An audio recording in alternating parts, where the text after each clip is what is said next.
Let's look at this from the Kenyan perspective, starting with the question, what would prompt South Africa to turn east to court trade and investment opportunities all the way in East Africa, especially considering the fact that it has a trade surplus, as you just saw in that last package, last year of over $570 million in its favour.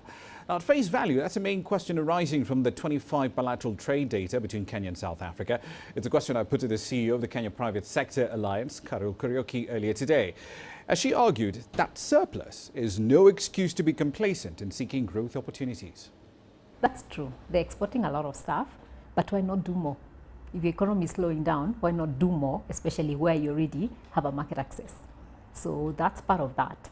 And I think it's just that realization that you need each other more. And even for Kenya, Kenya is just not receiving, but it's saying it's important for us that you come because we want to also have a footprint in your own economy. You know, and we do have, just not that much, mostly in agribusiness, like Safal, doing sugar. That's big, and a lot of, but we do a lot of more trading than anything else. But there's a realization also for Kenyan business that we want to venture in Africa. And right now, actually, Kenya businesses have overtaken South African businesses in terms of investments in other African countries. And so South Africa for us is an important market economy for us to venture more. So this is not a one-sided relationship.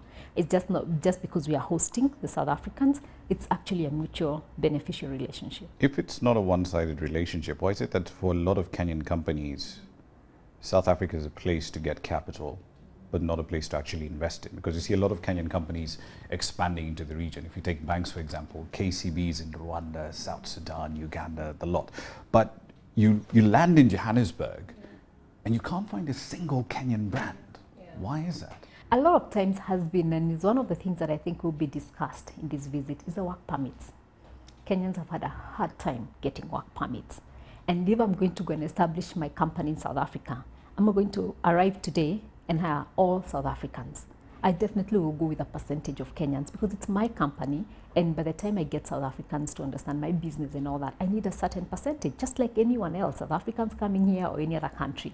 And so that's one of the big issues. So the whole immigration issue is one of the areas that will be addressed. And so that has had its limitations.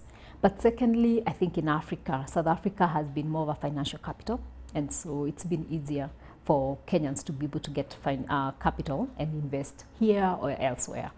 But I think as we start having this more mutual relationship, you'll start seeing more areas of Kenyans investing in other areas beyond this, especially our hotels. I think you'll see more of our hotels in South Africa. Let's focus on that issue of immigration and work permits because it's been a long-running issue.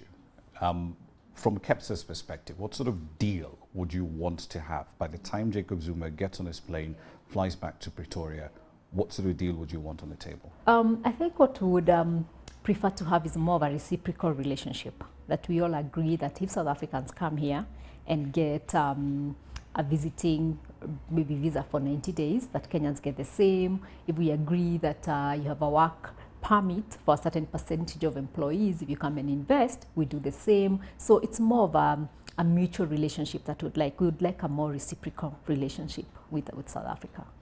Let's say for argument's sake, because we've had this discussion before when Minister Gigaba was in the country, they tweak a few things. So we reduce your visa fees, we change your processing time. We say, okay, if you're a frequent visitor, we'll give you a multiple entry visa. If you're a student, we'll give you a visa for the full duration of your course. If we end up with pretty much the same sort of agreement with minor tweaks around the edges, but the main issue is still unresolved, what happens next? I think that the idea is to resolve the issue.